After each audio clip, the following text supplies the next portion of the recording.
Доброго дня, пані. So good morning, ladies and gentlemen. We're so grateful to meet you at this meeting of National Platform for Resilience and Social Cohesion. We'll discuss an important topic, temporary protection of Ukrainian citizens. First, Ukrainian women and children staying in EU countries right now, primarily those. They use the temporary protection because of the full-scale invasion. And today we have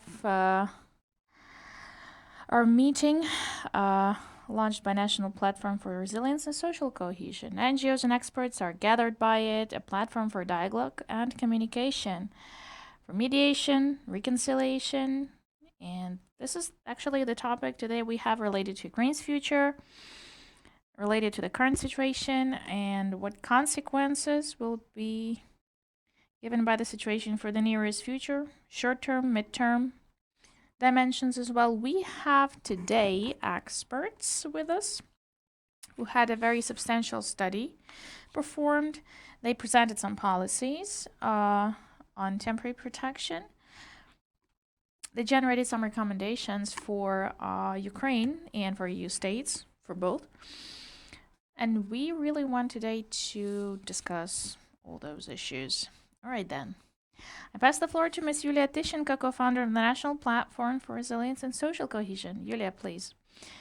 Thank you. Thank you, Myroslav. Thank you, ladies and gentlemen. I'm grateful to all of our offline and online audiences. Thank you for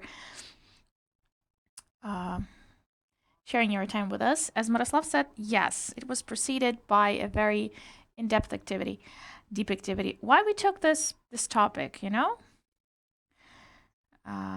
Since the full-scale invasion started.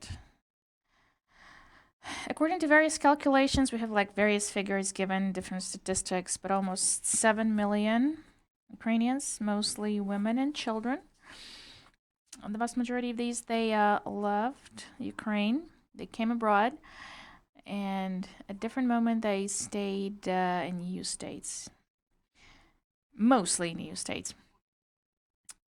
We have various figures given, and I think that no exact number of those prolonging this temporary protection status, extending it in total in EU countries, we still don't have that figure, but more than 3 million, 3.5 million, let's say. At least this is the figure that's given by international organizations. So, this mass movement of people, mass migration, and we're so grateful to EU for, of course, this temporary protection directive. It's not about, these are not refugees, not labor migration. This is a very unique tool that was aimed to provide those who are fleeing, saving their lives, saving themselves from the war, give a chance to stay legally in the country, EU countries, be protected, get some basic social package, let's say. Yeah, let's call it social package. In different countries, it looks in a different way. And have a right to be employed. So every country, based on its legislation, its vision, its capacity, was establishing implementation mechanism for this directive, EU directive on temporary protection. And in different countries, what we do observe various policies and various consequences for our citizens, mostly women again, on those issues. So we had, in 12 EU states, we had in-depth interviews carried out with our people, and there was no requirement or condition that these should be women, only women. But with this sample, with this snowball method, we took mostly women. These were mostly women in different countries. Women with kids as a vast majority. Those faced certain challenges related to their stay, accommodation, social challenges. We'll talk about it as well. And at some point, well, this is somehow related to trauma caused by war and migration and movement in those connections our citizens are still maintaining with Ukraine today. All right, and another important issue, quite often those who require temporary protection in EU countries, this policy is mostly concentrated on, like, we're thinking whether these return or not, women and kids. Yes, when it comes even to recovery, the Lugano plan, we had these groups, and a political vision with various economic dimensions and social ones. And of course, we have to understand in different countries, they have different calculations and different vision, actually, of what to do, what strategies should be there in future. In the next part of discussion, I guess we'll talk about it. I'm grateful to meet Miss Vida, that she's with us.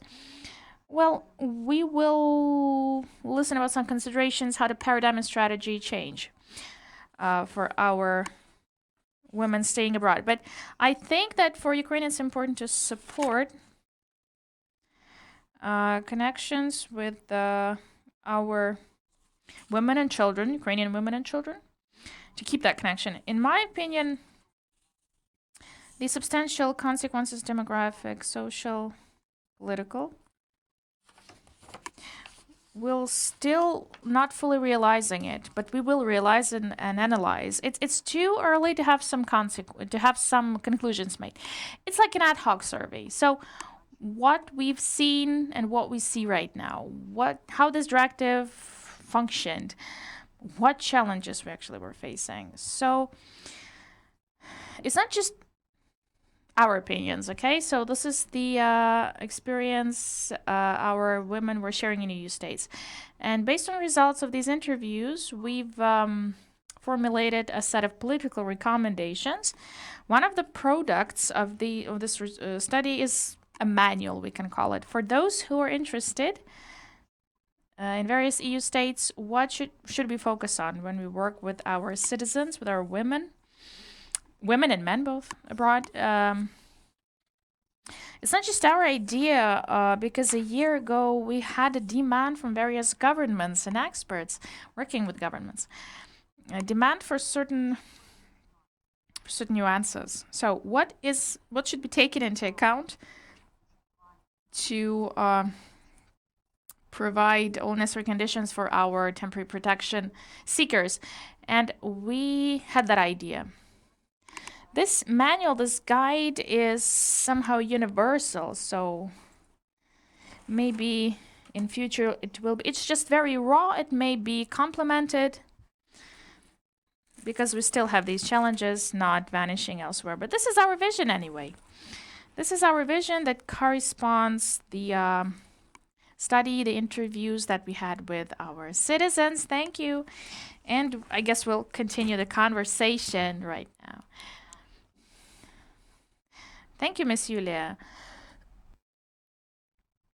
I'm so happy that we have a chance to present the products because, yes, since the start of full-scale invasion, the temporary protection is prolonged. It's like Europe is now facing the first practical application of its own directive on temporary protection, and this is a valuable experience. From our side, we can give some visions, some advice on how to use this experience.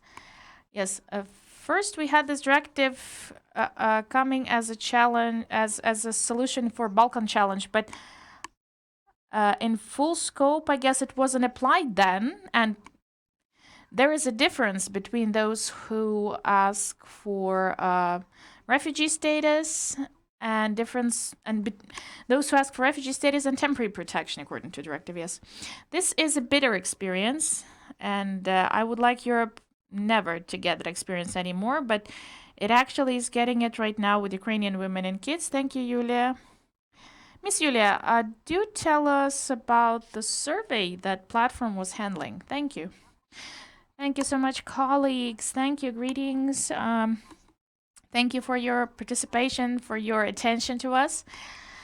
I'm grateful to our foreign guests because, of course, we'd love to share with you practices and how this directive is implemented, an important directive for Ukraine. which was adopted by implementation decision very quickly, March 4th, 2022. And it actually helped our people, our citizens, to flee the war, run away from its consequences. And you'll see it was so important for Ukrainian society and for those who were affected by the war at that moment. This was made very quickly, the implementation decision. For Ukraine, this is of huge humanitarian significance.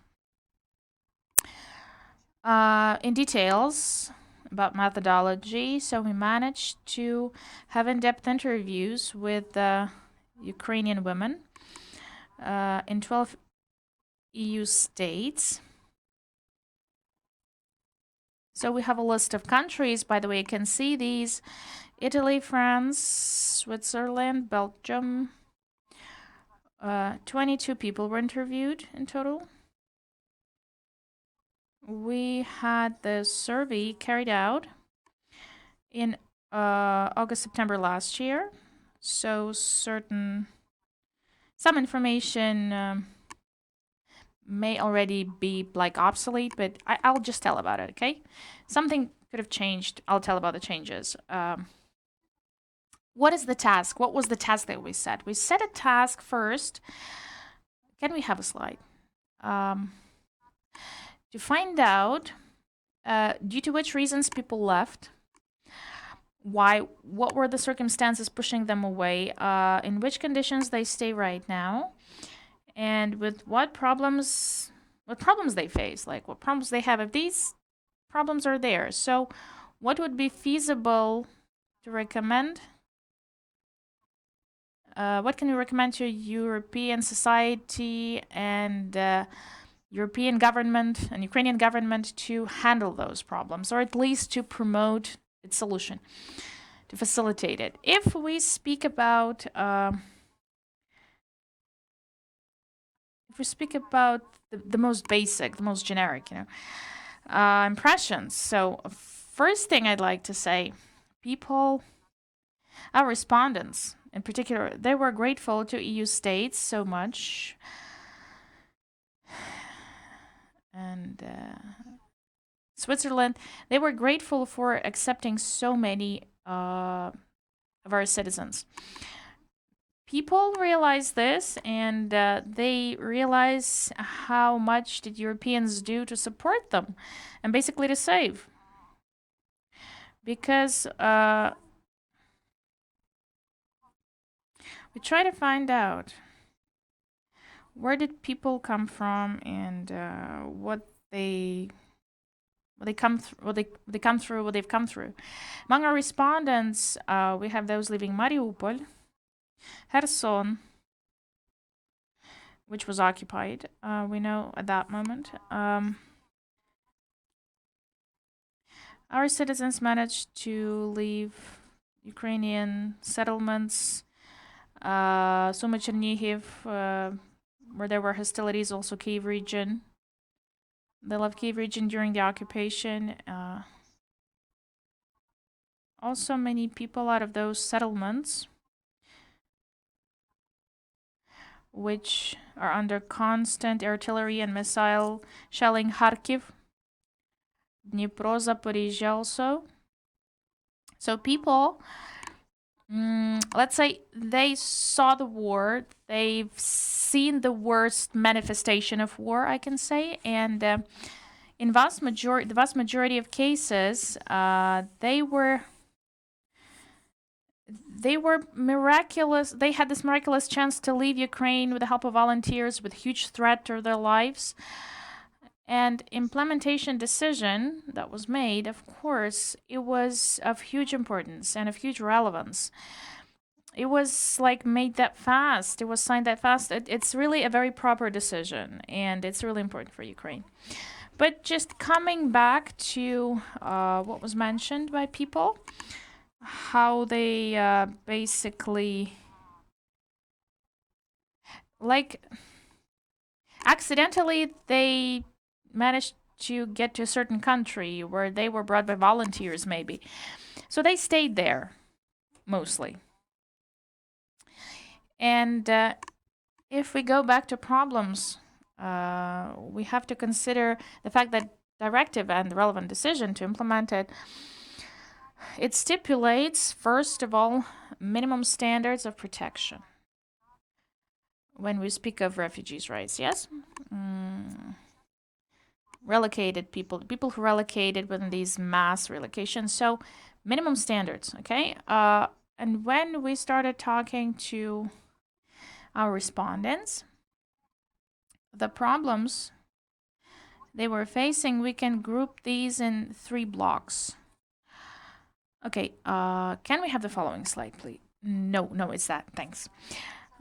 So here we talk, if we just generalize, absence of stable permanent social basis or foundation for our people, let's say like that. What do I mean by this? The need for regular social benefits to be paid, the need to solve problems with social but separate accommodation, and also employment, the third. Just want to tell you that out of our respondents, they all are very active. They all were very successful in Ukraine with academic degrees and highly qualified. They are professionals in their areas, so they're competent. The question is, like, the thing that they got to another country and they were forced to live just purely with humanitarian support for them. They can't perceive the very fact of this. They have very strong social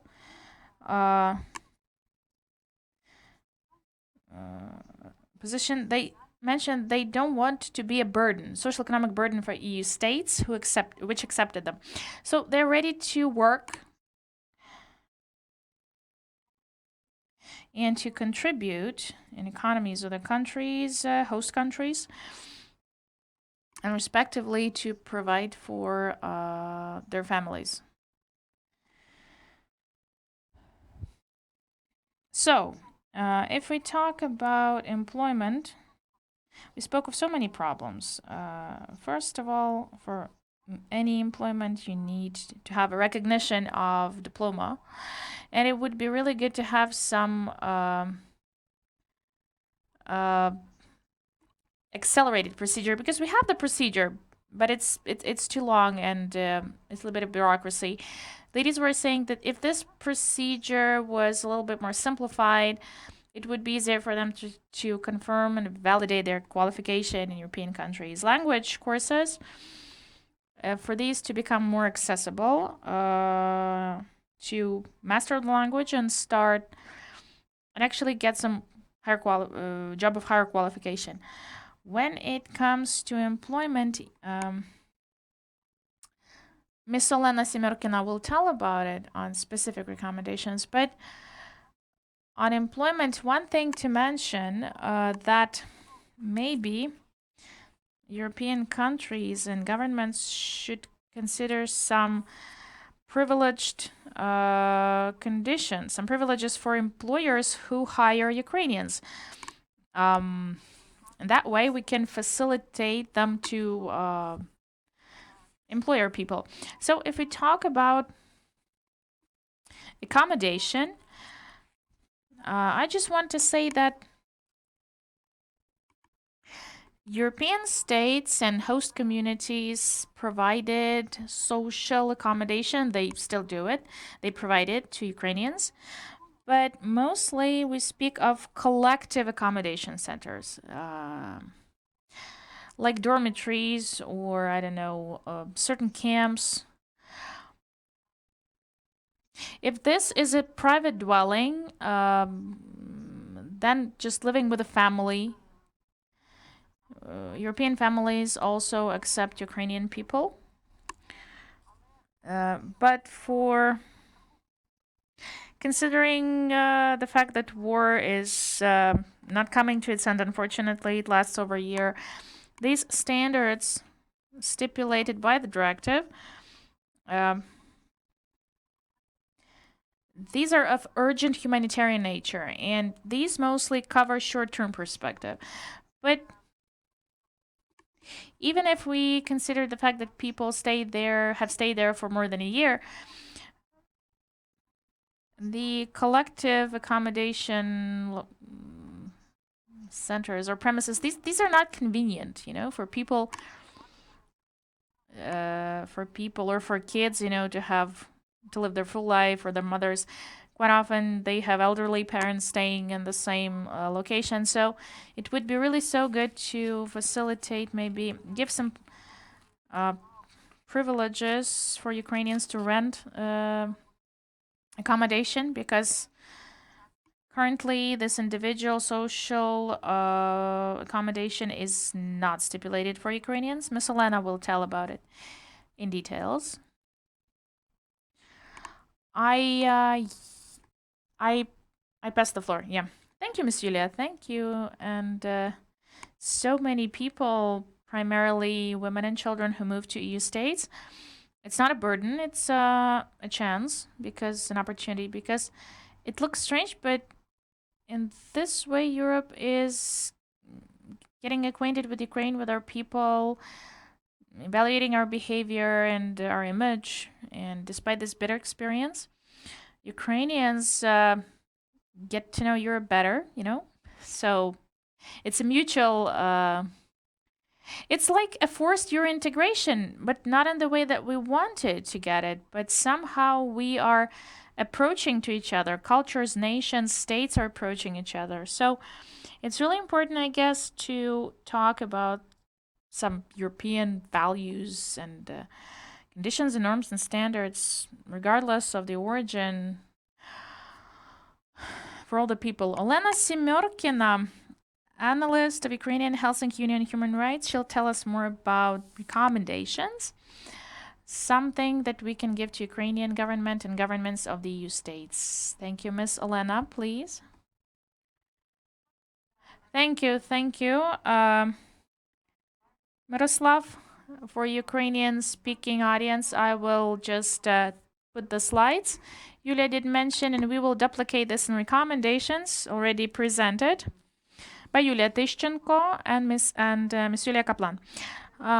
For those who reads our documents, Myroslav, if you have a chance to show the printed copies, we have the basic document, the sociological report, in English and Ukrainian, presented by Yulia Tyshchenko and Yulia Kaplan. And these are published on website of National Platform, Ukrainian and English both as well. And we publish these printed copies and electronic are there in the website. Policy for Ukrainian government with description of problems, and the manual guide for authorized state-powered bodies of EU states. So these products our research team generated as a result of the work. In the primary document sociological report of the survey, you'll see recommendations to respondents. Those women who were interviewed in 2022, they gave their recommendations, and a share of their recommendations became the basis for our expert recommendations. What we used as a basis for our work: answers of respondents, implementation decision of 2022, directive of 2021, which is the basis for this implementation decision, and international documents on human rights, the key ones. The states where a respondent state are the signatories to it: International Pact on Social, Economic, and Cultural Rights, Convention on Rights of the Child, so Convention on Basic Freedoms and Rights, and other documents that actually tell us about the key guaranteed rights, human rights. We analyzed that, used an approach based on human rights-based approach. We used to analyze it. Apart from respondents' recommendations placed only in the first document, sociological report, in our policy and guide, we gave recommendations, first of all, joint ones for Ukrainian government, for EU states bodies, for European Commission, for the authorized state power bodies of EU member states, those making decisions on temporary protection and ensuring the guarantees for the subjects of temporary protection. Second block of guarantees purely for Ukrainian government. According to Constitution, our government has to take care of one's citizens abroad. So, our key recommendations, joint ones for the government and for our government and the European Commission, and for governments of EU member states. These are, first of all, with love that not only NGOs, CSOs, expert organizations, ensuring the monitoring of implementation decision application regarding Ukrainians. In our opinion, tracing the dynamics of Ukrainians staying abroad, tracing and overseeing the humanitarian needs coverage that was mentioned by my colleagues previously, just tracing the dynamics of legislative changes in EU member states, these have to validate how deeply Ukrainians are integrated in European society, if human rights are observed when it comes to Ukrainians, and if Ukraine can forecast the return of our citizens home after the war is over. Because we have so many examples. You'll read about these in documents when states are changing their legislation substantially, and it gives a chance for people to grow roots there and start looking for other protection mechanisms, like getting right to residence and maybe even potentially becoming a citizen.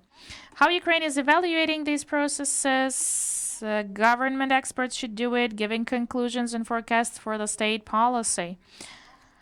First, issue that was of concern for all of us, the procedures of getting the temporary protection. Again, I repeat, all respondents were so grateful to EU host states for humane, for absolutely for this care, for this acceptance. People were accepted without documents, with minimum documents, and urgently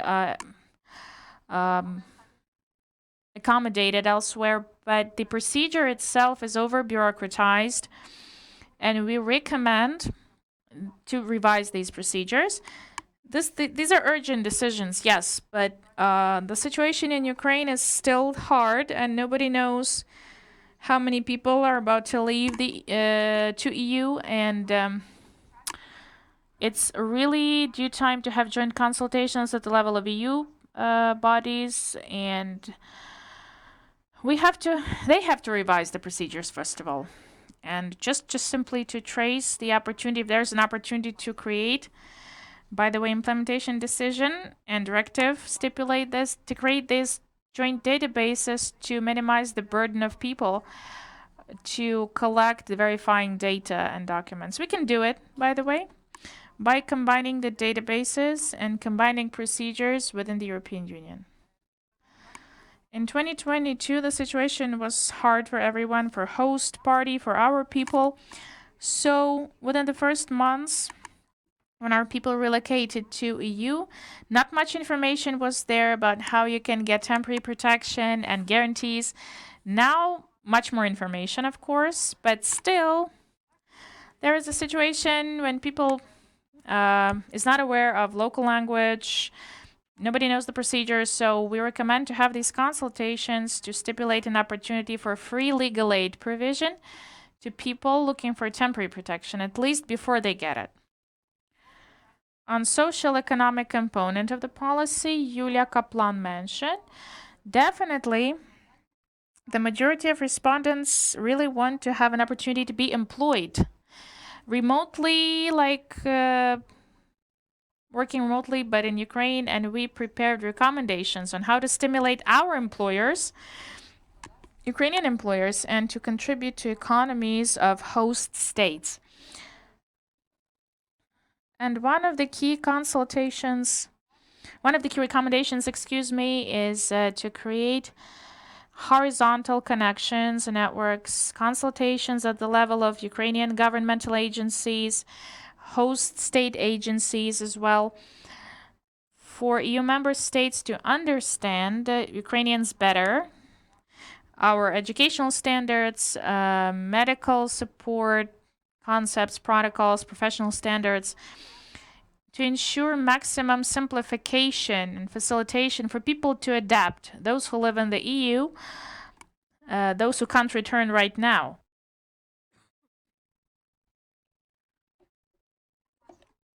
For our government, recommendations are much more serious because this is our government. It has to take care of its people. First of all, what everyone noted, lack of information about the consequences, reasons of war, all the events, about the war itself, about Ukrainian mentality, about Ukrainians, about the level of education, widespread professions, what Ukraine looked like before and now. This information, Ukrainian government should inform the world, yes, and the EU accepting Ukrainians. Then we understand, and our respondents understood, that we have to enhance staff institutional potential of our consulary and diplomatic missions abroad. More people, more professionals, establishing communication to provide administrative services, awareness raising and supporting people by our consulary missions. NGOs are successful with this. International organizations are doing that as well, but it's not enough. And Ukrainians require state support via diplomatic missions abroad. Education. Not only our organization, not only our platform, many NGOs and CSOs tell that there is a need to ensure that Ukrainians can be educated abroad. We gave these educational recommendations to EU governments, but Ukrainian education is a priority for our parents, and it has to be ensured. In which way? Let's just consult. Unemployment and livelihood. Well, there is a big problem, still an urgent problem. The double taxation, how to ensure that we avoid it. It's really relevant problem, so our government has, again, to consult and make decisions. And what speakers mentioned, establish in Ukraine, first of all, conditions for remote work for people staying abroad, because we can apply to our European colleagues with these requests, but our people, our citizens, COVID pandemic showed us that there are possibilities for so many professions to turn to remote mode while staying abroad. There is successful ombudsman's activity, we know. Successful activity to ensure children's rights and observe rights, those kids who were taken away from Ukraine. We insist that for ombudsman to continue cooperating with national institutions to take care about this and ensure that rights of our citizens are observed abroad. So I already told about this, and speakers told that.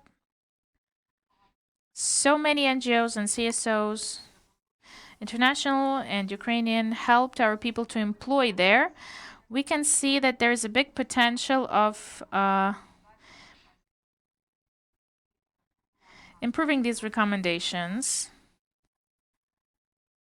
The trade unions and employers union can help. NGOs and CSOs can help our citizens to find better conditions there, start providing for themselves, and give relevant support. For EU bodies and agencies, this slide is in English recommendations. I mentioned that. We need to revise and simplify the procedure of temporary protection, status, acquiring and revising the need, the feasibility of temporary protection, whether the status should be confirmed when person is coming from country to country. Countries can cooperate when they have databases of these people with temporary protection. When a person moves to other country, not to lose the guarantees, let's say one got in another state, the primary host state. Free legal aid, financial support, medical services, we mentioned this. Enough of guarantees are provided since the moment of temporary protection is provided, but when the person's application is considered, unfortunately, there is a need to enhance that support, legal, financial, and medical, especially where we have chronic diseases or in families where there are kids. In our opinion, we have to think about use of potential of our people abroad. In particular, we maybe equal to equal support mode for our Ukrainians in compact settlement sites, those with temporary protection, providing free legal aid or even paid medical or legal services to be provided to Ukrainians, those who stay in compact settlement sites. Miss Olena, I'm finishing. We can talk about the mechanism, but we need to use the potential of our citizens staying abroad. Again, I want to stress that expert community, human rights activist community were so amazed by this humanity and kindness of Europeans accepting Ukrainians. But still, it's not the end, and we can see some perspectives. We can improve the situation. There are people abroad. Thank you for attention. Ms. Olena, thank you. We have a question. These are planned like for the end of our event. Q&A session. So right now, I'll pass the floor to... we have, by the way, a chance to listen to a representative of our Ukraine-friendly republic, a country who is so hospitable, who opened its borders for Ukrainians. And I pass the floor with huge pleasure, Vida Montvydaitė, Head of Department on National Minorities Issues in Lithuanian government. Ms. Vida, please. Labas rytas. Do you hear me? Yes. Так, дякую. I hear myself. Some people could switch off microphones maybe. It's a great honor and pleasure to be in Kiev this morning. I hope that one day it will be possibility to meet, but I have some hope, which I hear all translations to Ukrainian.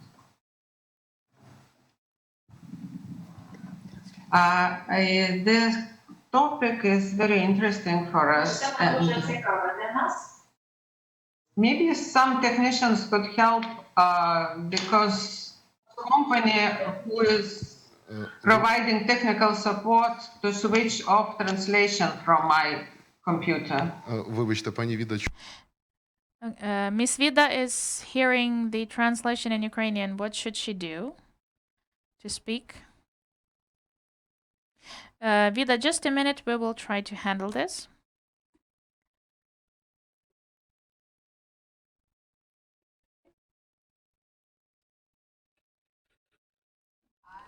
Share with you, okay. I cannot speak because I hear Ukrainian translation.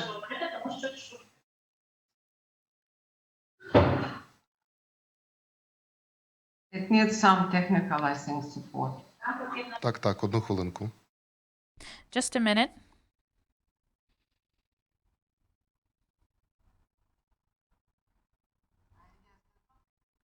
Important for us, and we tried to investigate Ukrainians community.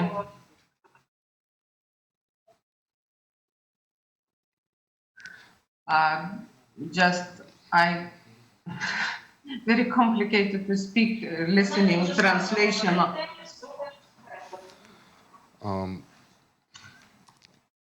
We did research. Maybe I can show just slides silently. Одну хвилиночку.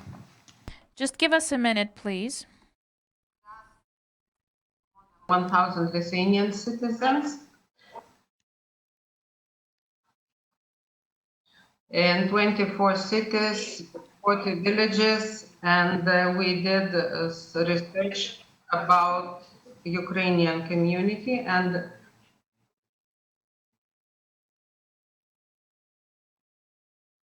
I think that interpreters can read and translate to Ukrainian.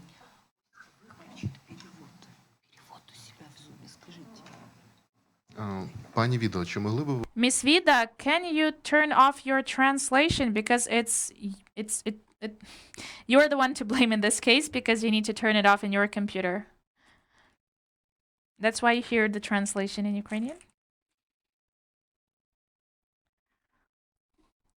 You will have instructions and a private message on how to do it, how to turn it off.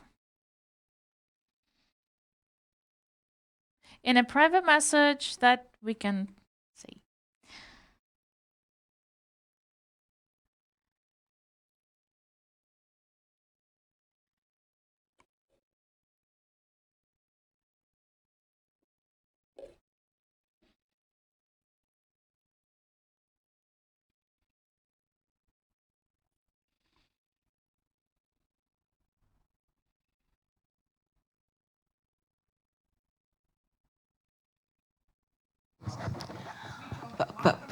Vida, а ви можете...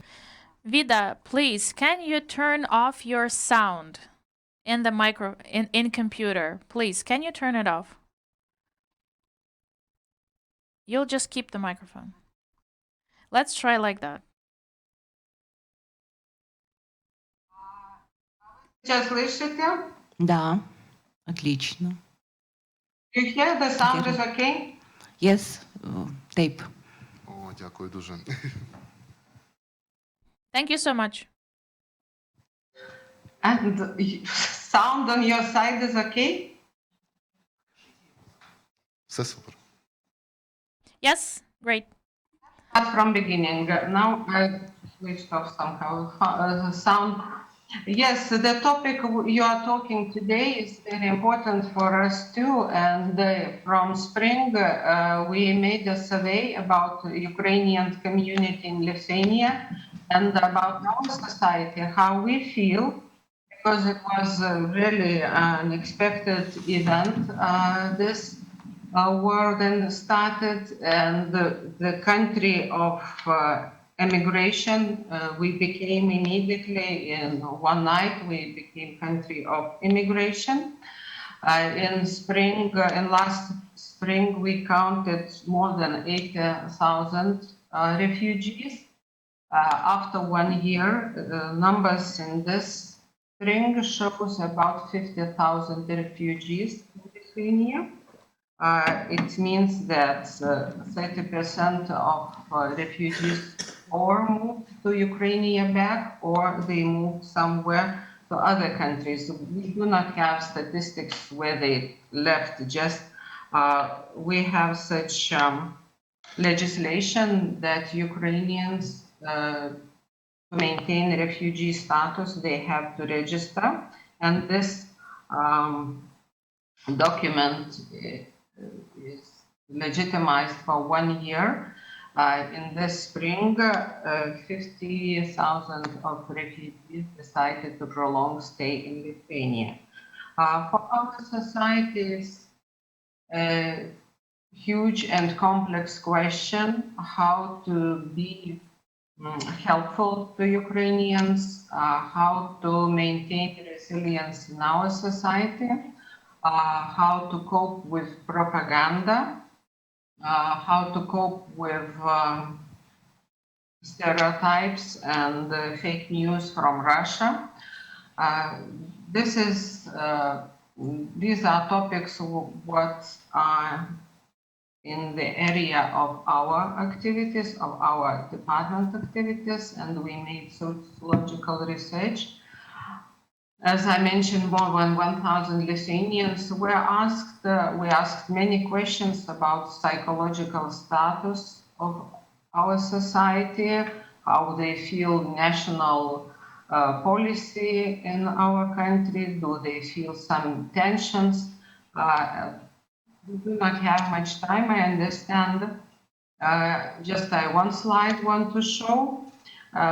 More than 40% of Lithuanian society fully agree with statement that Lithuania must accept as many refugees from Ukraine as possible and must help them as much as possible.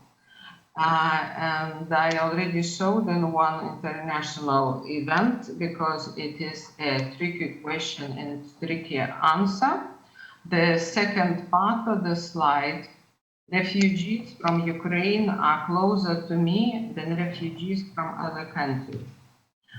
This question and answer is motivated by the crisis of what we have on our borders with Poland, with Latvia, Estonia, when from Belarus was fled of illegal immigration. And at that moment, we had a different approach. Still, there are some misunderstandings, and in human rights perspective, it seems that not fair to treat these illegal refugees like it was done.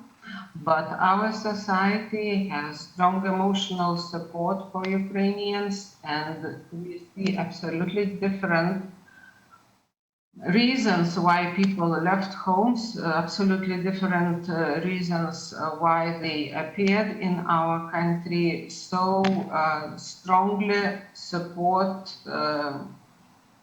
from our society is felt to Ukrainians in our country. And maybe it is the reason why we think that together with Ukrainians we will be stronger after this war.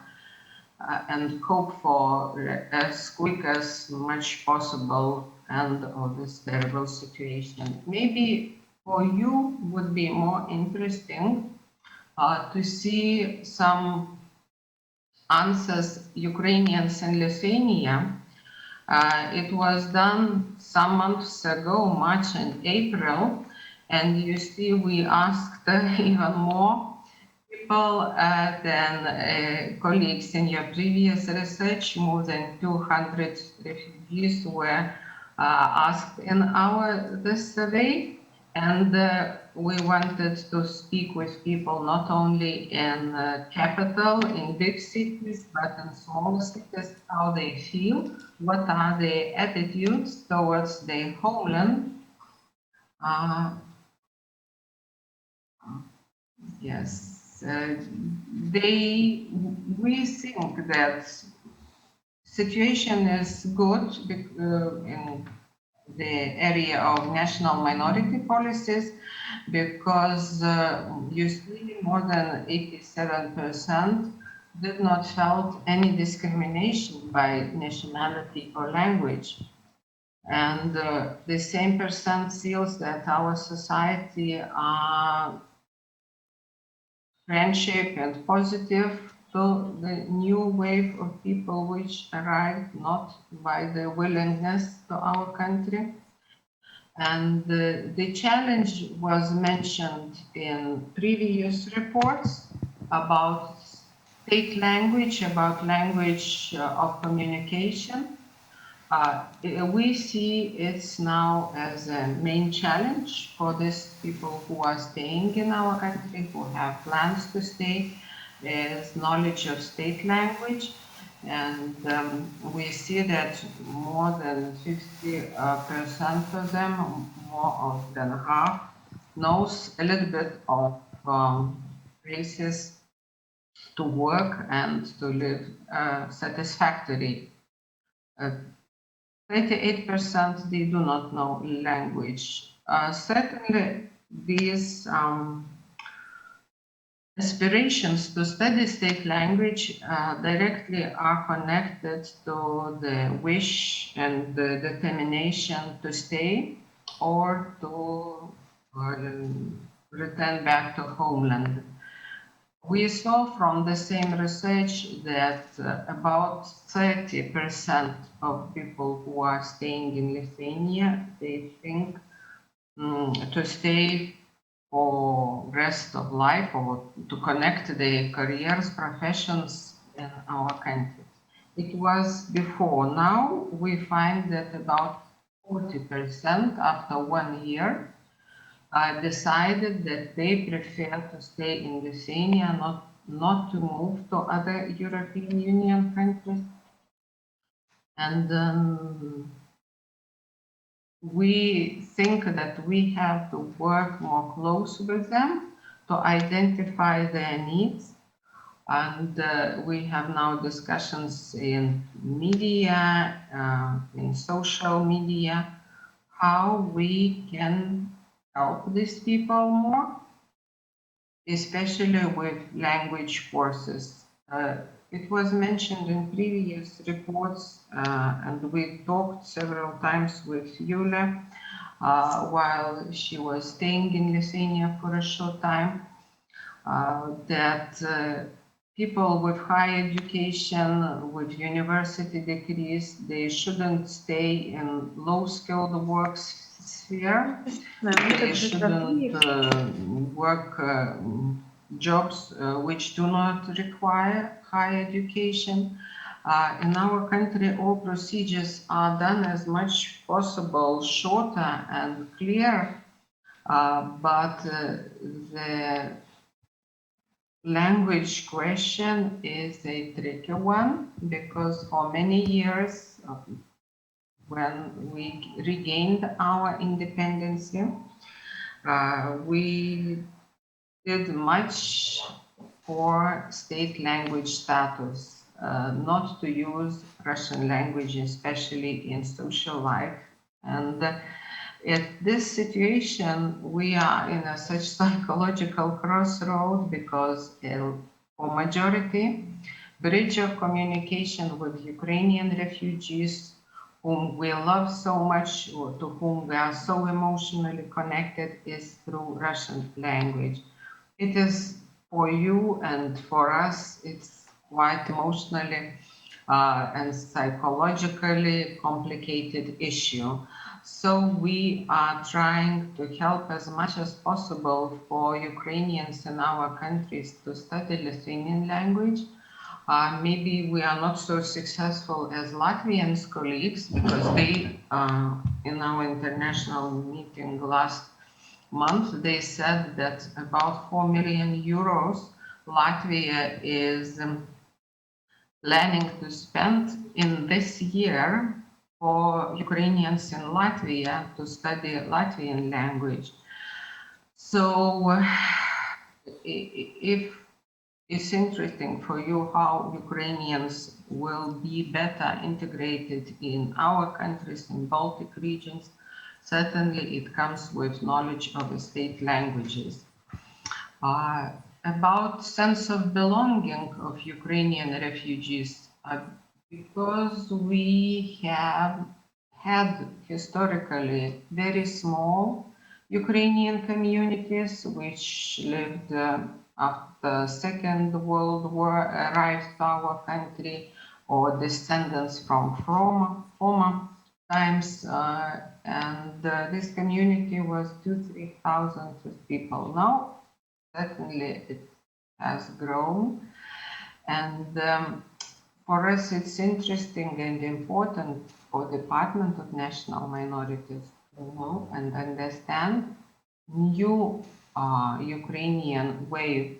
Do they want to be seen as part of Ukrainian community, or they just want to be assimilated, or absolutely do not feel any need to keep contacts?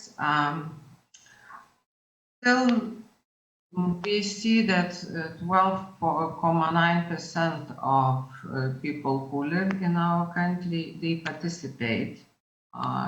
26 would like to participate, and 35, they are in a session unknown zone, when they do not know to participate or not. And some would like maybe in future. Are Ukrainian citizens and social processes taking place in Ukraine? Yes, absolutely. We see 68% of them are interested, not only we, Lithuanian society, but yes, information from your country should flow in all possible channels for the communities, for different social groups and social networks, because it's so important to maintain links with homeland. And 23%, you see, the interest just grown. It's not declined, it's grown. And very minimum of people whom we asked are not interested in life and active participation in social life. Do they want to participate in elections in Ukraine? Absolutely. They are determined to participate in elections. They have social ties with homeland, relatives, maybe friends, colleagues. We put these two slides together because we think that they are so connected. They are so important for you who are working with Ukrainian diaspora. If a person feels need to communicate with relatives, with family, with colleagues from previous work, for them it's important to participate in political events, in elections, to help, we all hope, to help to rebuild country.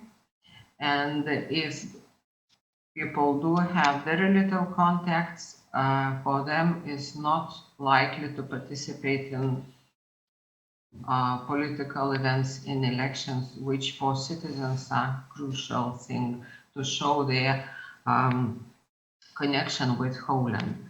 I think I used too much time. Sorry for technical some problems, but if it would be interesting, certainly we can show this presentation and to send for you. Maybe you will use it. Thank you very much. Дякую. Thank you, Ms. Vida. Thank you so much. Excuse us for technical problems as well. Thank you for the hospitality of Lithuanian Republic. Personally, I'm grateful for it. Miss Iryna Kalupakha, she gets the floor.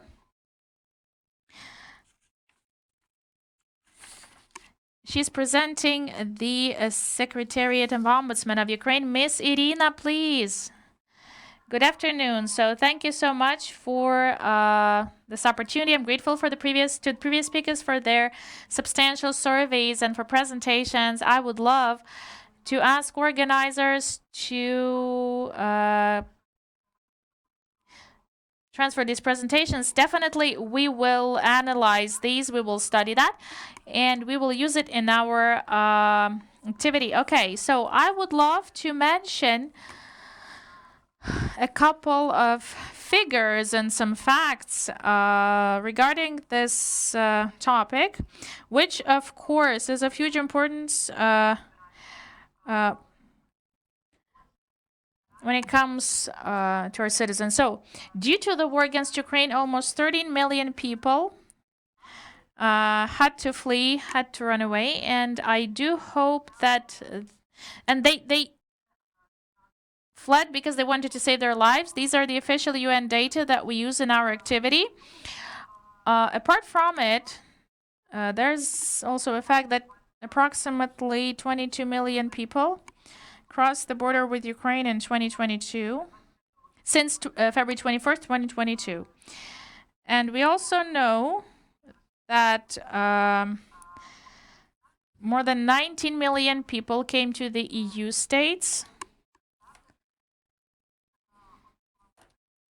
Temporary protection was given to 5 million Ukrainians, and over 8 million Ukrainian citizens are registered as refugees in EU states. Also, we realized that at the very beginning, when Ukrainians just moved to the friendly countries, there was an issue, of course, of humanitarian aid to be provided. Currently, talking to these people, visiting these countries and talking to them there directly, we understand right now legal issues are important for them, legal procedures, how to find accommodation, not temporary, but permanent. Then also employment, documents, medical services, and everything else. We have to understand that there can be no successful solution for this without intervention of Ukrainian party, Ukrainian state bodies. We speak of the pension expenses to be recalculated and disability type to be verified, and social welfare as well. Yeah, all that I mentioned. A lot was spoken about the gratitude of Ukrainians to friendly countries for their hospitality and support. Yes, we have a sad statistics when it comes to Ukraine, but only 35% of Ukrainian citizens out of all the respondents, they actually plan to return home. And every third Ukrainian staying in EU countries right now, only each third Ukrainian wants to return to homeland. This is true, but we understand that we have less positive cases. We should talk about it as well, because we have representatives of other states as well. We all are well informed on certain situations, well known. The Czech Republic, you remember what we had with the Ukrainian girl when she was discriminated because she spoke of her Ukrainian origin, and similar situations we had in Germany, in Poland as well. So we respond to each the case. We ask you, the EU state governments, please raise the awareness and respond to these as well. We're grateful to all the countries accepting our citizens and providing the support. I actually mentioned that solution to problems of Ukrainian citizens abroad, it requires intervention of Ukrainian party. And of course, the host state agencies should intervene. But in our country, we have a difficult political and military situation inside the country. We have almost 5 million of IDPs and relocated people who also require our attention. Abroad, quite often, we cooperate with our partners, international organizations, these are, also help us to inform our Ukrainians about their rights and opportunities abroad, and to provide them with any help, like we cooperate with Danish Refugee Council and UNHCR office as well. It's really important to make our people aware, give them information what they're entitled to. Where can they get help? Where can they the language courses for them to master the language, the state language. It seems like, okay, it's just about information, but in many cases it's really important. Apart from this, we also start the process of establishing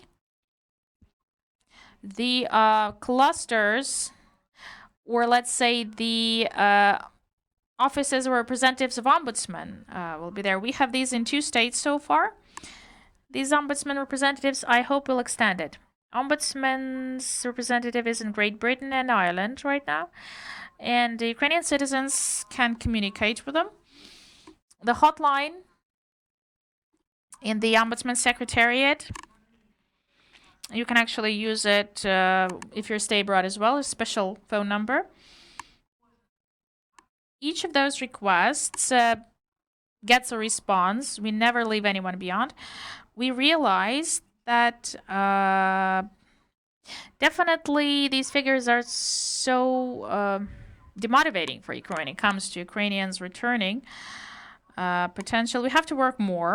We have to work more to offer these people decent conditions, to rely on employment opportunities, to rely on their reintegration in their native country. Even when they still stay abroad, we have to talk about such bridges, which we start building right now. Social networks, measures. We take various events for Ukrainians and campaigns that we have abroad.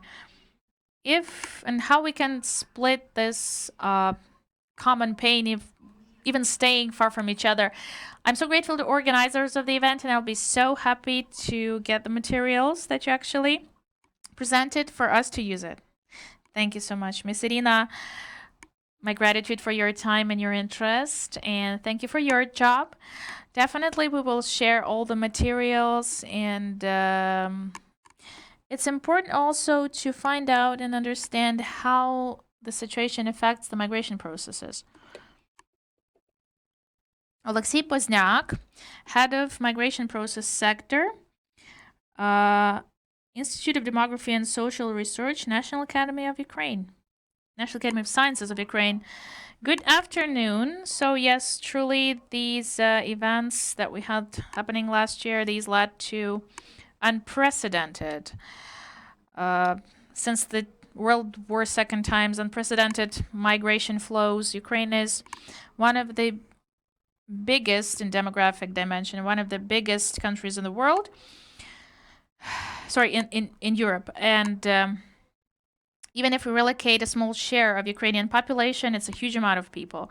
We can't compare it with what happened, like we can't compare it with former Yugoslavia process, you know. So quite often when we talk about the numbers, you know, the scope of relocation, they give figures. The State Border Guard Service gives us, but these data, are not data about people, but border crossing data. So the same person can do it multiple times, you know, cross the border, move abroad, and return. Like some minor movements that we have. So within the first months of war, it decreased, but since summer 2022, again, it reactivated. All these movements, I mean, with border crossing.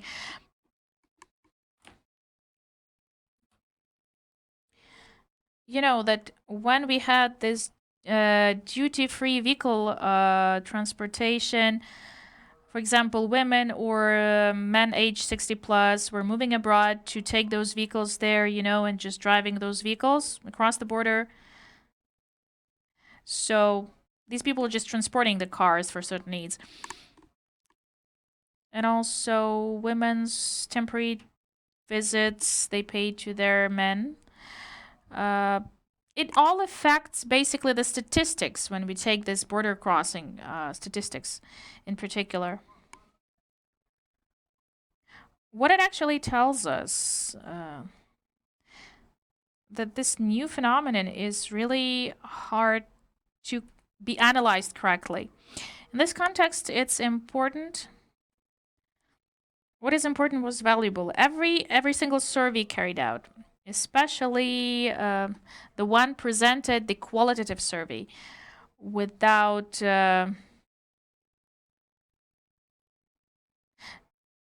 so basically no quantitative aspects were put to the fore, but qualitative. Interesting results, by the way. In current condition, trying to organize a fully representative survey. In Ukraine, it's almost impossible to be done, and it's really hard to do abroad. I will give a quote. Kyiv International Institute of Sociology. When they publish the results of their surveys, they use this description of the error. The statistical error for this sample in usual conditions did not exceed this specific indicator. In the work context, the formal error also is complemented by the systematic one. So they're very open, you know? They say that that there is like... They say that adequate representation level cannot be ensured. So, how can we bring our people back? Well, first of all, we have to start creating the policy today. It must be focused, first of all, on post-war period, because right now we can't call our people back. We can't call those back, you know, those who are staying in safe conditions. We just can't do it because we still have the missile shelling. Some of them were running away from temporarily occupied territories or like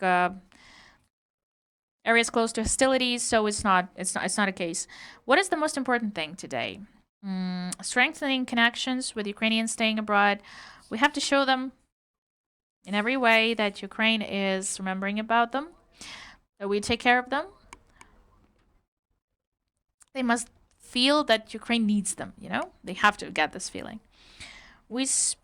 In the chat, there was a message on secondary education that some countries demand for kids to go to their schools, but we have to stimulate people for at least such subjects as Ukrainian language and history. Those they can't actually... those are missing in the curricula. Foreign schools, at least, you know, somehow to handle that remotely. Also, of huge importance is the electoral problem. We spoke of that when we studied labor migration before the full-scale invasion, that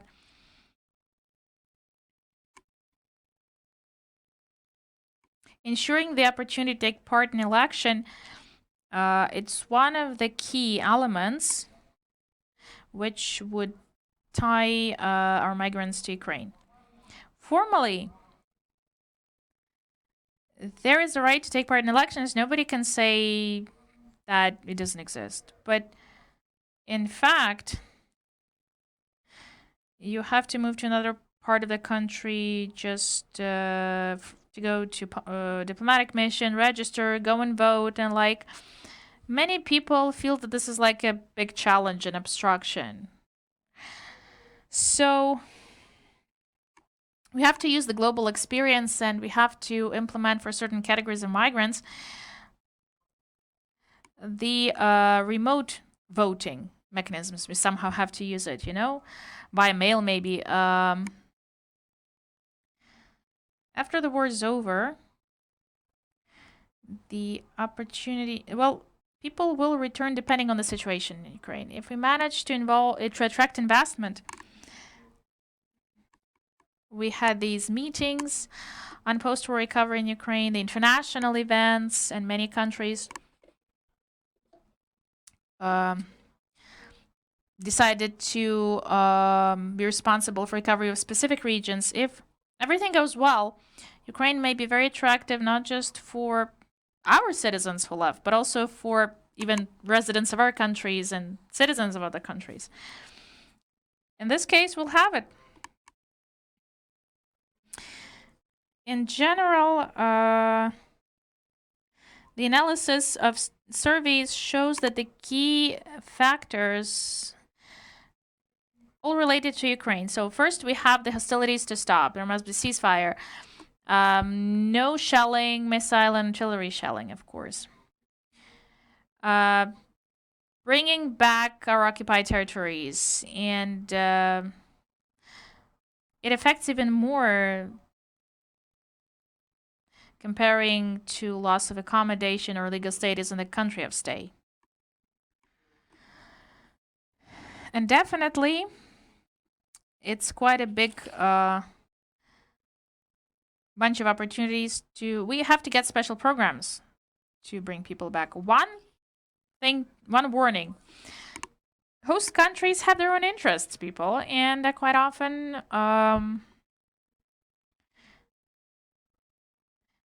certain number of our forced migrants they would really like to keep because they have demographic problems as well. They have their citizens aging, and Ukrainians are closer to EU citizens when it comes to mentality, comparing like to migrants from Middle East or other regions of the world. I do think that EU states will primarily be interested to keep those who are employed, who manage to find a job, and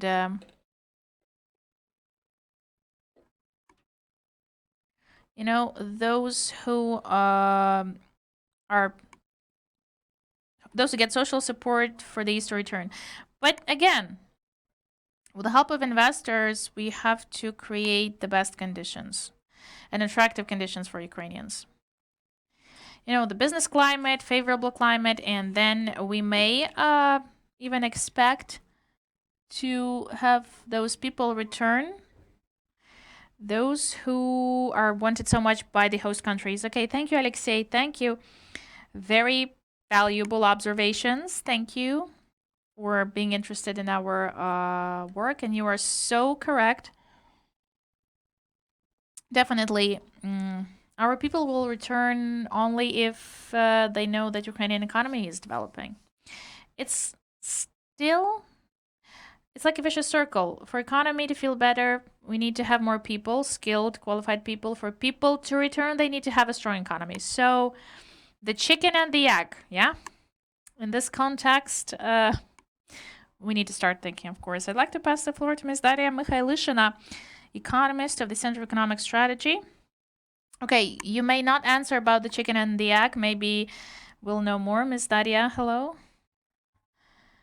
Good afternoon. Just give me a second. I will share my presentation for people to see it. All right.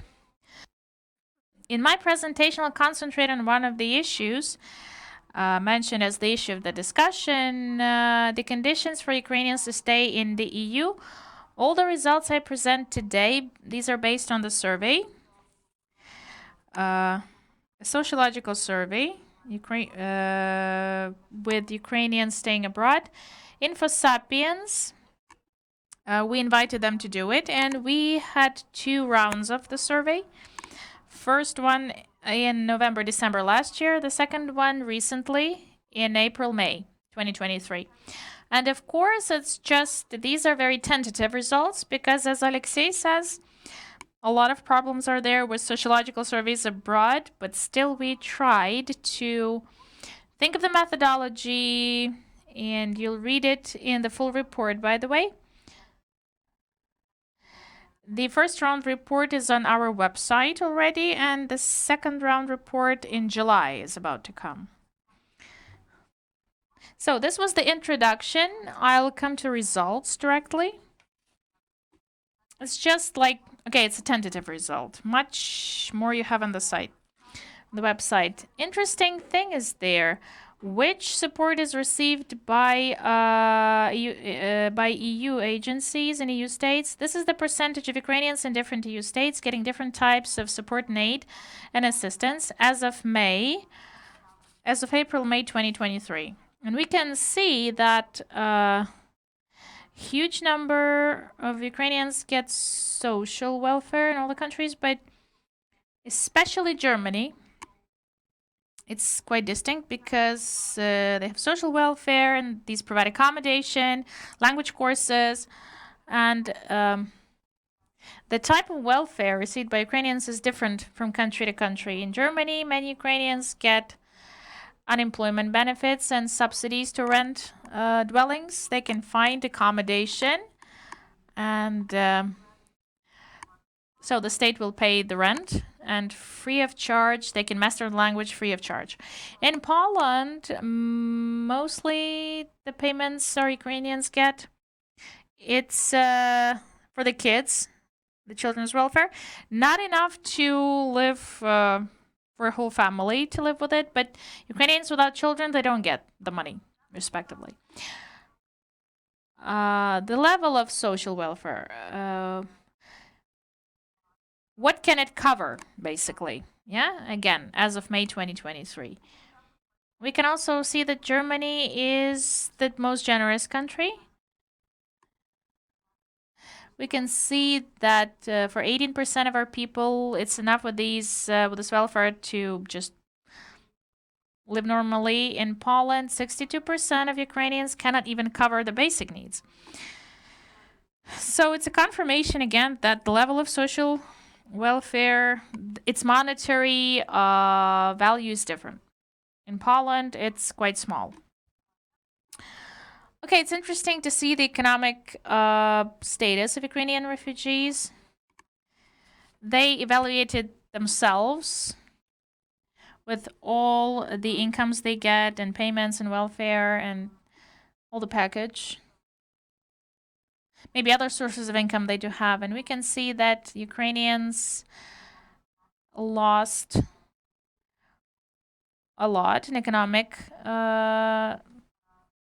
dimension since the full-scale invasion. Before the war, 27% of Ukrainians, sorry, refugees, not like all Ukrainians, but for them it was enough before the war, you know, to live normally and even some luxury items. But now, in November and now, only 8%, 6-8% has enough money to buy some expensive stuff. Still, we can see that between November and April, this group decreased, those who didn't have enough even for food or food and clothes.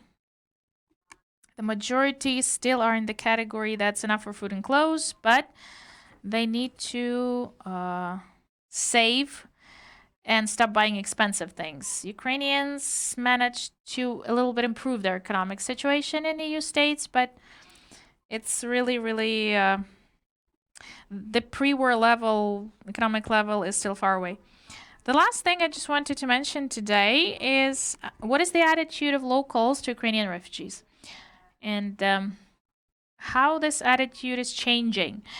If we speak of the general attitude to Ukrainian refugees, in general, it's quite positive in all the countries. But it's interesting how it's changing, how it has changed between November and April and between February 22 and now. An interesting difference between the countries. In Poland, 24% of Ukrainian refugees say that since November till April, the Polish attitude changed. The same trend is in Czech Republic. But in Germany, in Italy, other countries of EU, this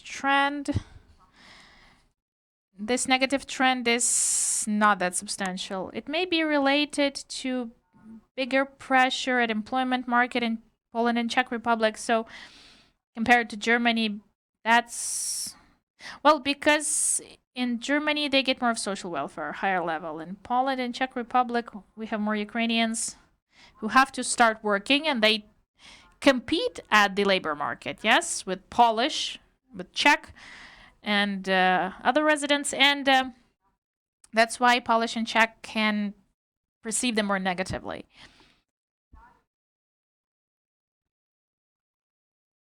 Just continuing the discussion on refugees, we have to understand how their stay and employment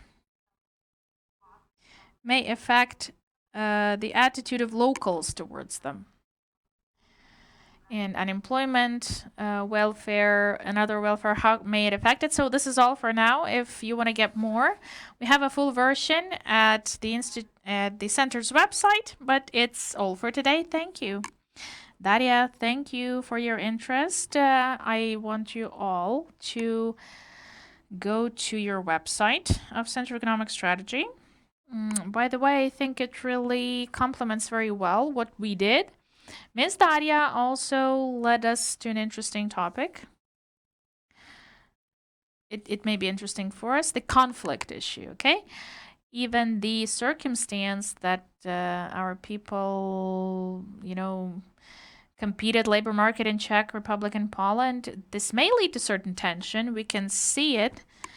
And it affects the attitude to Ukrainians, of course. So, Oleg Wojchek, volunteer negotiation and conflict management expert, please. Good afternoon. Good afternoon. Thank you so much. Thank you for the invitation. Just a couple of words. First of all, I'll comment the figures that attitude is worsening to Ukrainians in Czech Republic in particular. I'd like to comment upon that. Yes, we have to recognize, yes, it's worsening within the last months, but approximately 60% of Czechs in total are supporting Ukraine's ready to do it in future. So no, it's not that dark and pessimistic. Of course, we have certain... the thing with the competition in the labor market, it's there, yeah. I'll bring back to it. I'll come back to it. But how do I see the situation? The key reasons for this attitude worsening, it wasn't about the actions of Ukrainians taken by Ukrainians, but more the worsening of the general economic condition, energy crisis, inflation, and so on. And these things are used by certain politicians, by populists, and it somehow affects the public opinion, of course. What can we do with that? First of all, of course, awareness raising, providing information. It was already mentioned, I just want to stress on that again, that Ukraine has to enhance information, support, and connection with the state. Ukrainians have to enhance these connections with the state and telling about some good stuff happening in a specific host state. So what great things are done by Ukrainians there. Yes, we have highly qualified professionals who positively affect Ukraine's image here in Czech Republic. Because business feels the need to hire qualified staff, and we have these constant discussions. Maybe it's another stakeholder. It would be good to communicate with them and have more tight interaction, because business have their interests, of course, relevant interests, and if we go back to information issue, Czech Republic, unlike other countries, has a big, powerful Ukrainian diaspora, people who moved to Czech Republic before the war, much just like me, many, many years ago. Since February 2022, we've been supporting Ukraine a lot and armed forces, but doing it in such a way, specific, typical for Ukraine. Volunteering, personal initiatives, it's more of a networking approach. Of course, it gives result,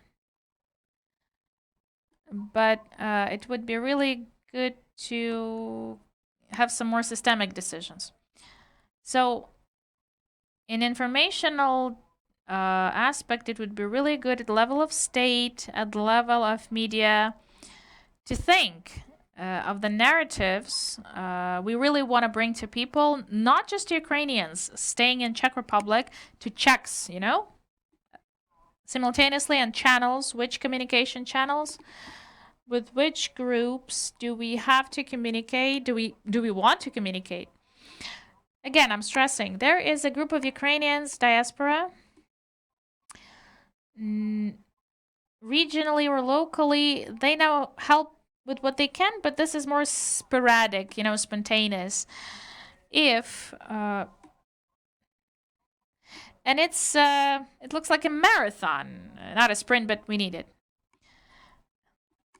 You mentioned already the case with a girl in Czech Republic.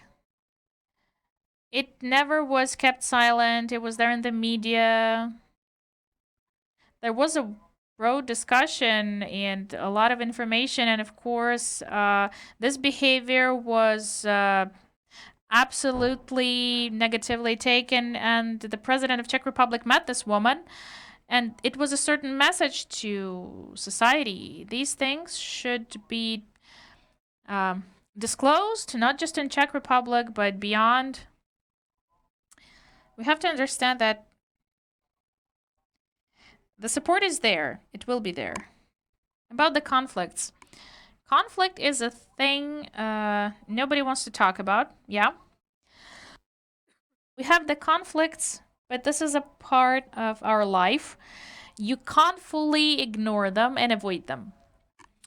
But managing conflicts, you just have to do it, because even some random cases, Ukrainians are not monolithic. We are all not the same, those who came there, but they're not identical.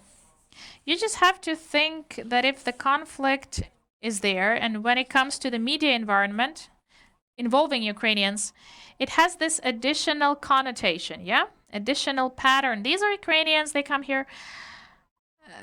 We may have so many of these conflicts between Czechs, yeah?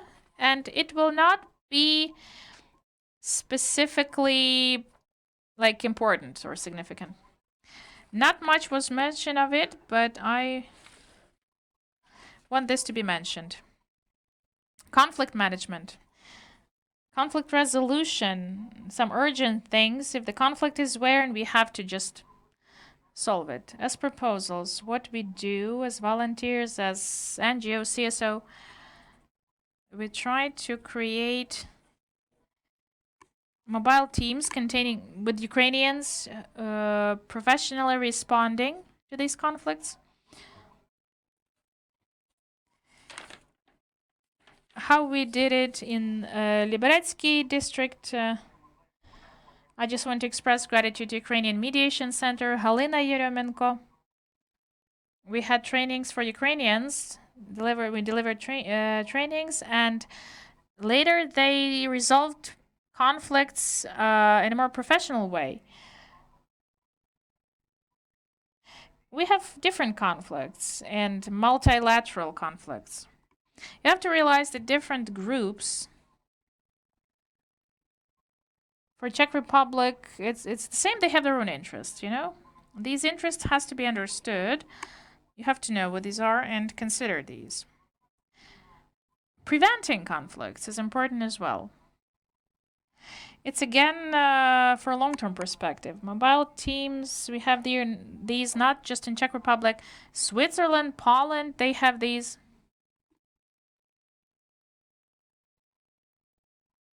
Also, how to prevent conflicts.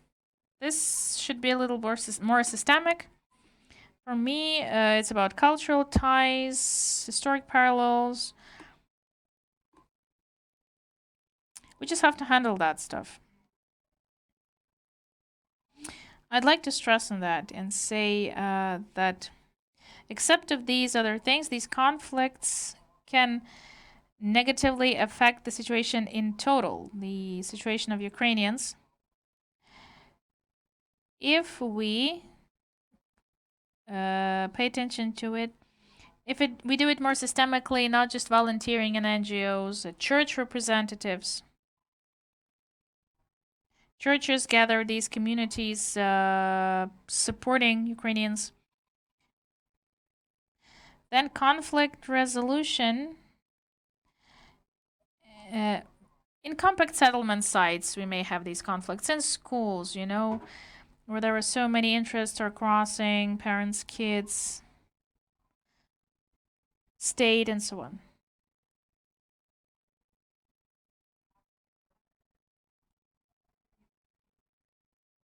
This should be somehow reflected in the strategies. How to prevent and how to resolve conflicts.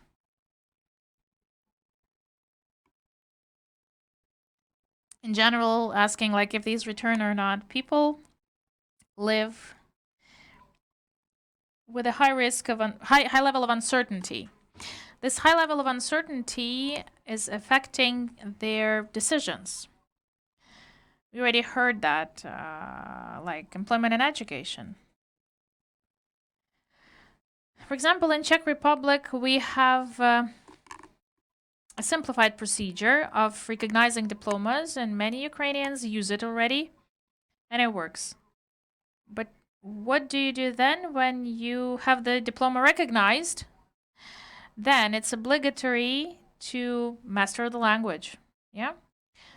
Language courses, Czech Republic is not evaluated highly, but so many courses we have free of charge. CSOs are doing that. Local authorities give this chance to people. Quite often we hear it from Ukrainians. I don't know if I need to spend so much time. It's highly likely I will not stay here. Why should I waste my time? And then it becomes like a vicious circle. The low qualification job may be found, but it's poorly paid, and it's not something that our people deserve. It's not something they need. Because we have skilled, educated people. But to get this job, based on your qualifications, you need to be fluent in language. If a person is not sure of longer stay in this uncertainty, then it's just swirling around.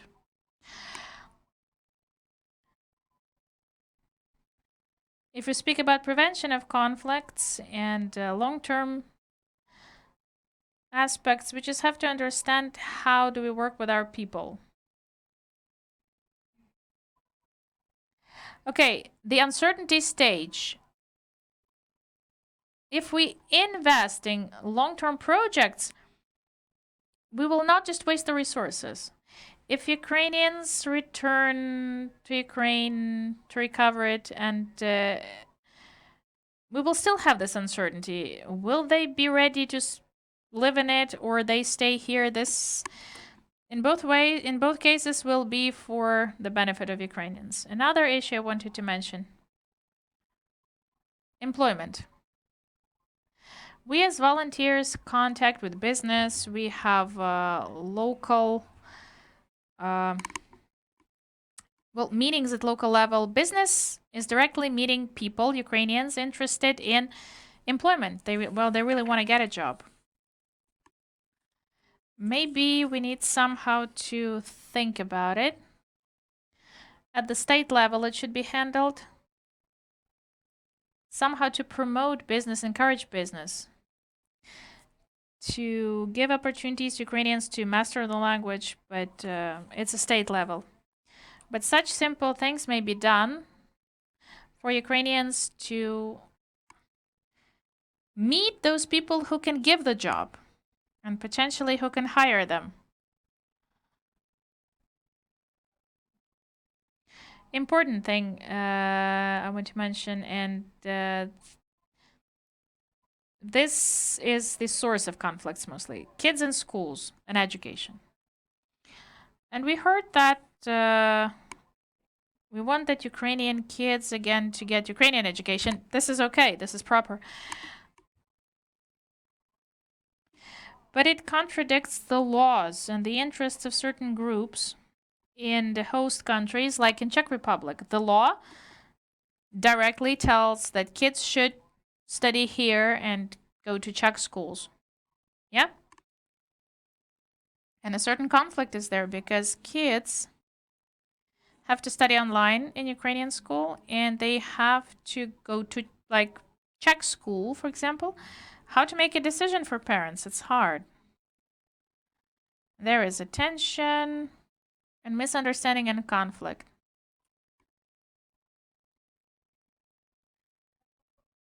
This definitely should be regulated at state level, how to do it. maybe teach Ukrainian kids with some elements essential for Ukrainian history, economics,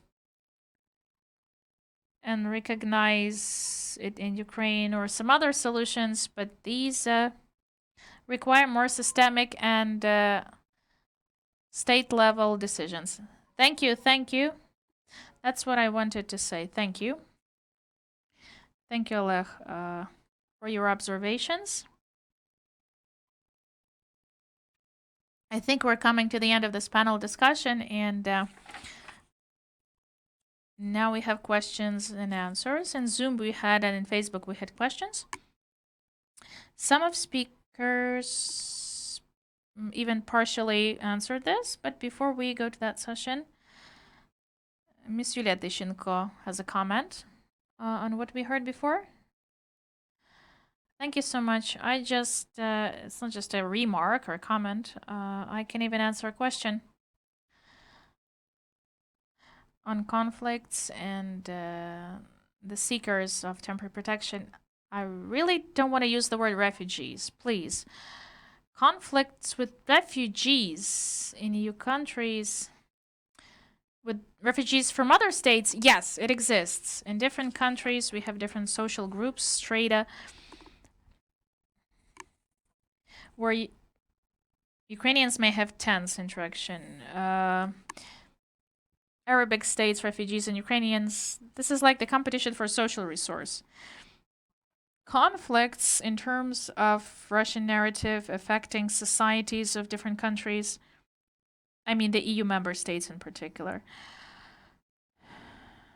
Somewhere this is really targeted. Why? Because if your price for energy goes up, because of the war of Ukraine in Ukraine and social welfare for Ukrainians, it's like it's disseminating massively in Facebook groups. I'm not even mentioning media.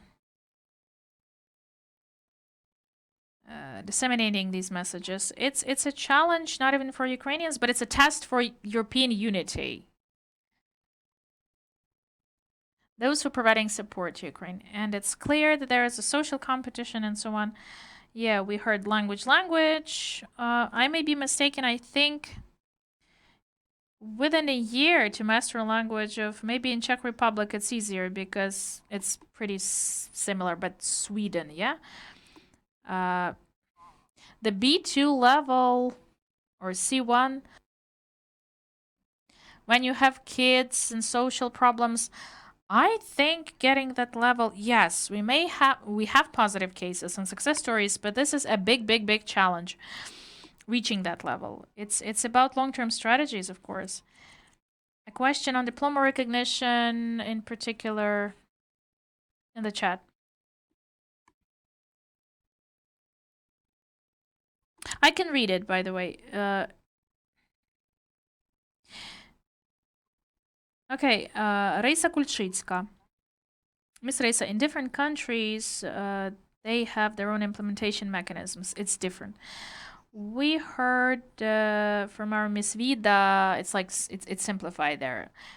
Yeah, it takes time, but theoretically in Ukraine, if you were a doctor, you can recognize your diploma there in a shorter period, but language, yeah, for proper employment, you need language. In some old Europe, as they say, countries, it may take 4 or 5 years, with certain advancement and exams. In each state, they have their own situation. Unfortunately, there is no one-size-fits-all scheme. It doesn't exist. Like with the taxes, it seems to me that it's also for MFA. They have to explain this better on double taxation issues, and different countries at the level of migration services, they have these printed explanations, what should Ukrainians pay, what they shouldn't pay for, to avoid double taxation. This problem will definitely be even more relevant. Regarding education, many people are homeschooling, let's say. Okay, so for kids go to the host country school, but then in some specific way they pass qualification exams online in Ukraine. So it would be, of course, better for the system to be more clear and harmonized, not in ad hoc manner. Even the number of questions in the chat in Zoom, it clearly tells that the whole bunch, the huge bunch of questions on documents, education, payments, taxes, it requires additional efforts from us to explain how it works. Maybe analyzing cases of certain countries, because again, the situation is different. Implementation standards are different. Even the fact of stay. If you stay beyond the accepting country, it's different. In Germany, it's one thing. For Poland, it's different. To me, it seems that MFA, we had one of the questions of how to enhance the potential of our diplomatic missions, increasing staff potential, the rights of our citizens. By the way, we called it like 30, 40 will return. Well, yeah, the question is there, like the economy, not the economy. Please do not underestimate the human ties and relations we have. Okay, ties of our citizens with those families. Okay, there may be a husband staying in Ukraine, a mother staying in Ukraine. A woman is highly motivated to return. Okay, even if you have your life abroad, but you may want to return, it's a paradox, but still. It will depend, of course, on security issues, economic development, level of hostilities. But now, nobody can definitely say. What I see, the states started with a strategy of urgent response. They started revising it more towards the integration strategy. Integration for our people, especially women and kids. And we speak about EU, but no specific data. We have to search for these. How our citizens are moving between countries within special programs like to US and Canada, but not as temporary protection seekers. This flow, I think, is strengthening from Europe to North America. Not necessarily people with a lot of money or highly skilled, but different situations. Thank you. Thank you, Yulia. I just want to read the questions, at least, which we had. We don't have answers for all of them. And we have to address it to governments of EU states and our government. So that's why we are here, to present our results. And the colleagues also had some questions. Our audience as well. In Zoom and Facebook, we had questions. So question, what to do for these people to return to Ukraine? Employment in Ukraine or school education, secondary education. Not some countries require local schools to be attended. How can we reintegrate Ukrainian kids to Ukrainian schools? Which programs? Are there any recommendations on methodology?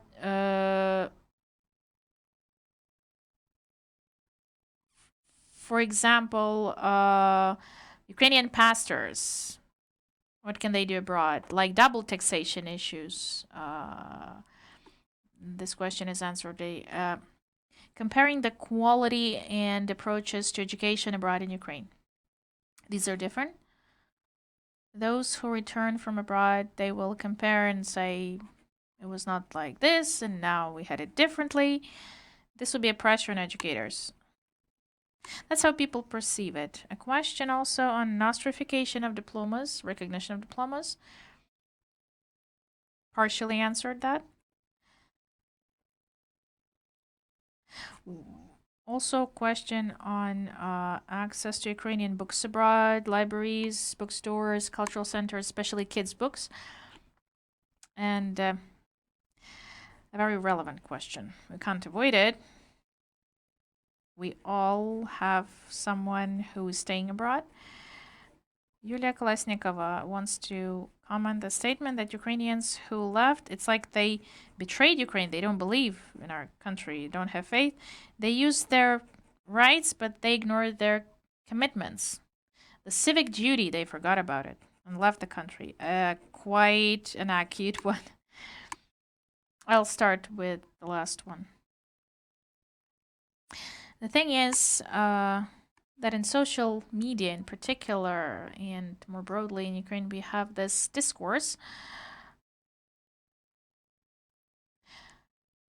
that we have those who left and we have those who stayed, and we have different experience, and this experience may later lead to some tensions. I talked to experts on informational security and communication. They say that it looks like Russian propaganda. It's being rooted right now, this additional segregation in the society, like those who left, la la la, they have experience, they are they put themselves in safer, better conditions, and we are suffering here. Yeah. You have to be very careful with that.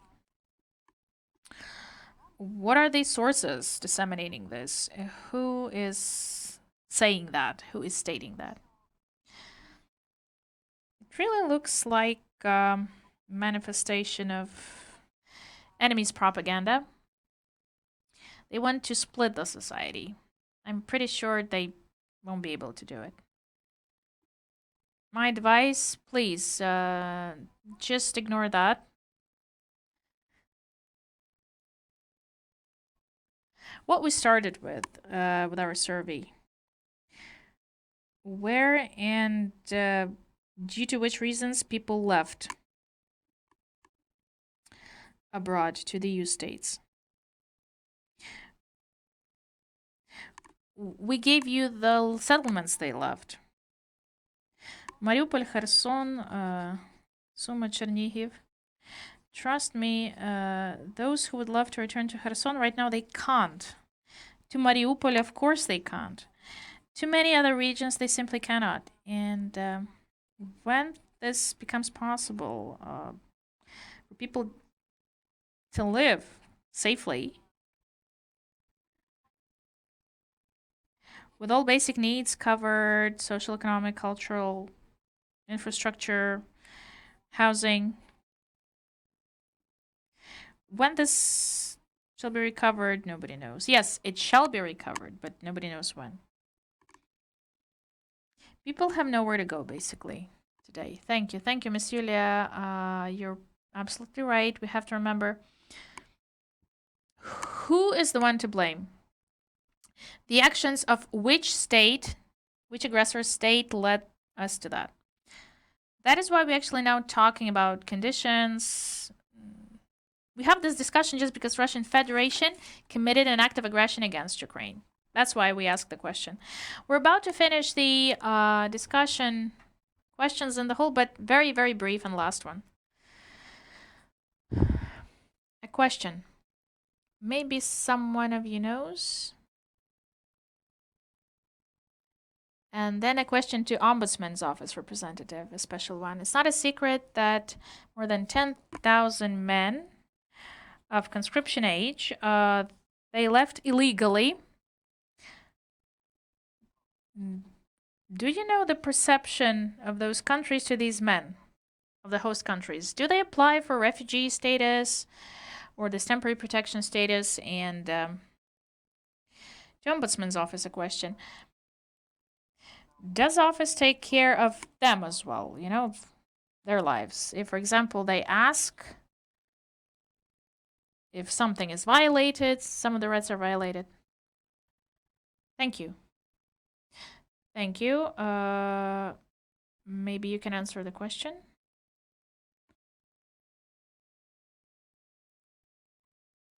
Miss Iryna, can you answer the question? Yeah, sure. I'll tell you first. We don't have, honestly, no statistics on the number of men illegally crossing the border. The official statistics in the office, we don't have it. How many of them applied for some legal status abroad? We don't know. We had no cases with such requests as well. We realize that ombudsman is a person authorized by Verkhovna Rada to observe human rights, and we just have to understand one thing. Any request to protect rights will be processed, and we will do everything for the rights not to be violated or to be restored. I think it's obvious. Thank you. I think this was the last answer for the last question, and I would express my gratitude to Ukraine Crisis Media Center, and just to remind you that the surveys we held within the framework of project Building Resilience in Conflict via Dialogue, supported by EU. Yulia Tyshchenko will close the event. Thank you, ladies and gentlemen, for interesting thoughts, for the presentation, for the study, and thank you for your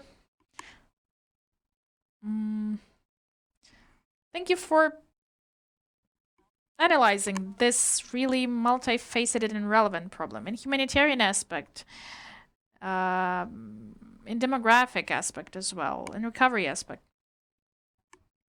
We still don't fully realize the social and humanitarian consequences it will lead us to in the future.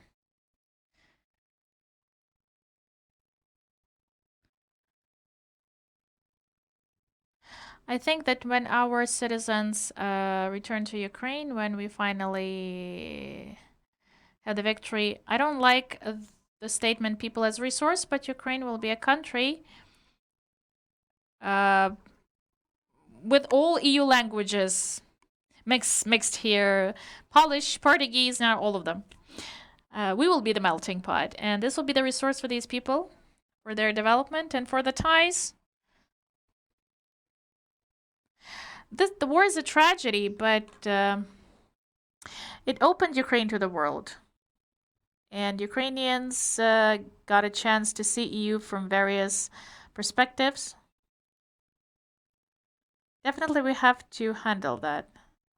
In terms of support and human rights observance and prevention of various conflicts and countering the narratives. And of course, for people to return, my gratitude for our joint work, for your attention, and yeah, thank you for your support. I'm grateful for this support provided by the EU states. Thank you.